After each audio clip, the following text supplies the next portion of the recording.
Ассалаумағалейкум Q-Life арнасының көрермендері. Бүгінгі видеомыз өте тәтті болайын деп тұр. Сондықтан лайктарыңызды басып, арнамызға тіркеліп, алдарыңызға жейтін бір нәрсе алып алыңыздар. Ал біз бастай берейік.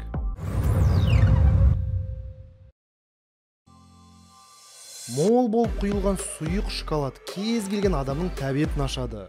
Тіпті тәтті тағамдарды ұнатпайтын адамдардың өзі бұл десерттің қасынан жай өтіп кете алмайды. Сырты карамельденген, ал іші бал мен сгущенкадан жасалған тәтті керемет.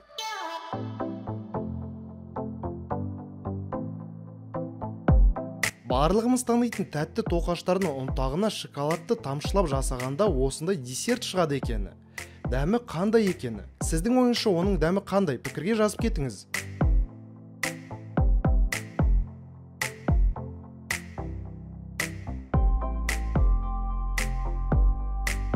Ал бұл өте жұмсақ, нәзік әрі өте тәтті үлкен торт. Көп қабатты қанық какаодан жасалған тортты бөліп кесудің өзі жеке бір антистресс қой.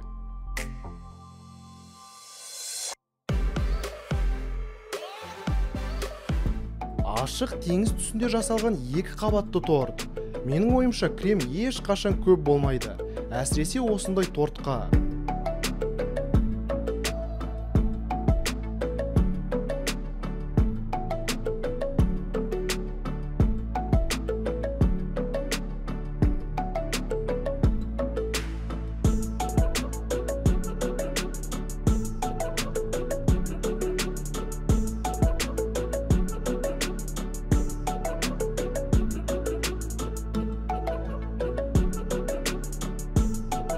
Теңіз түсте болған торт әрине сондай стильде әзірлену керек.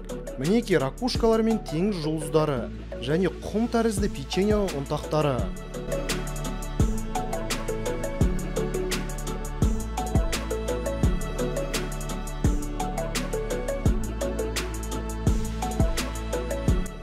Менің арманымдағы киндер шоколад дәл осындай болу керек.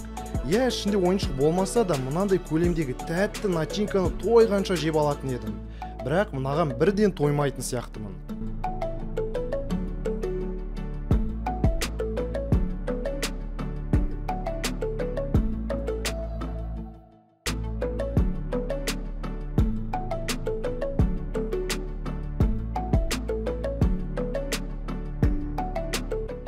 Әр атқан таң осындай кофемен басталатын болса, сізден бақытты адам болмайтын шығар.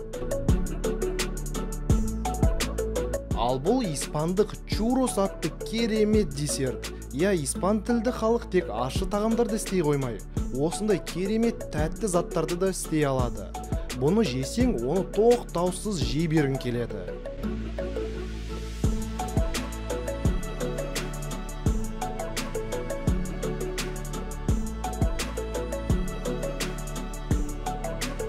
Дәлі қазір араларыңызда кексті ұнататын адамдар бар ма? Қалай, тәбетіңіз ашылып кетті ме? Жеке өзім торттың қалай жасалатынына шексіз қарай бере аламын. Экранға жабысып отыра беремін. Сіздерде де дәл солай болады ма?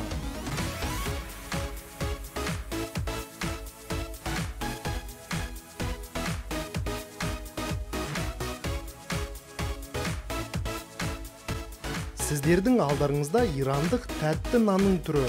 Бірақ бұл жерде оның іші стандартты емес, ерекше болып жасалынған.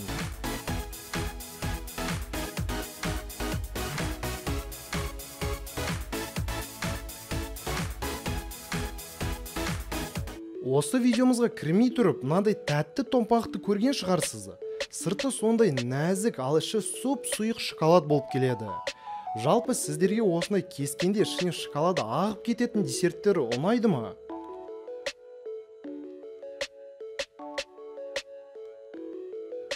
Мен алдында ғана айттым ғой, торт немесе дәл осындай кекстердің сыртын әдемілеп тұрып жасаған кезде оған шексіз қарай беруге болады. Енді жай ғана ешбір пікірсіз қарап тамсанып көрейікші.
Ал енді мына тәбетті ашатын кекске қараңызшы. Байқасаңыз, ол екі түрлі қамырдан жасалған сияқты.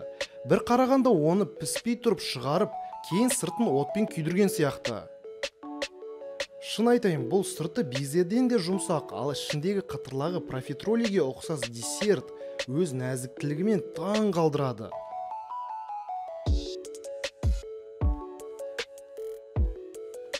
Мінеки осындай құрылығымен раушан гүл тәрізді шоколадтарды тез арада істеуге болады.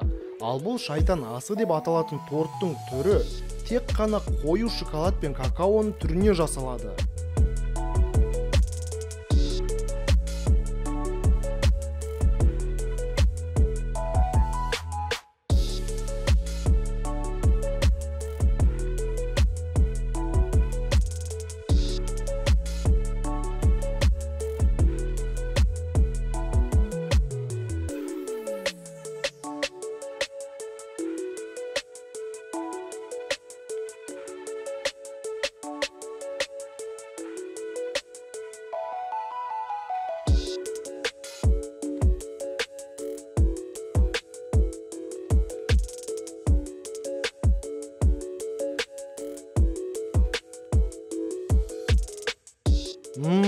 Ал енді мұнда сөзім мүлде жоқ.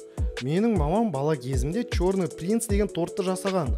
Неге екен білмеймін, соның иісі мұрынға келеді осы видеоны көріп жатқан кезде.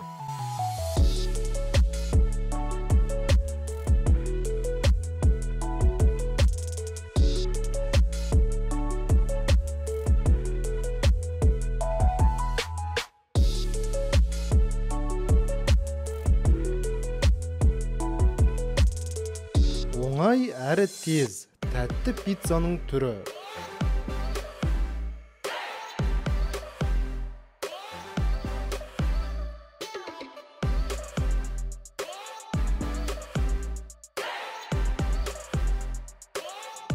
Енді тортты көрген кезде жай пікірсіз көретін дәстүрімізді бұзбай қояйық.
Өзі шоколадтан жасалған донаттың үстіне енді барып молынан шоколад тағызып жатыр.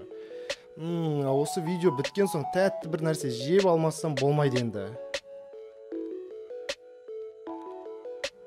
Ал бұл жерде мерекелі шоколад жұмыртқасы. Оны адамдар өзіне қалай ұнайды, солай тәттілерге толтыра береді. Достар, ал сіз болсаңыз, бүгінгі видеомызға лайктарды толтырып беріңізші. Сонда кезекті видео өзін күттіртпейді. Әрине, керемет Q-Life деген каналға тіркеліп қойыңыздар. Қуанышта жүздескенше, сау болыңыз.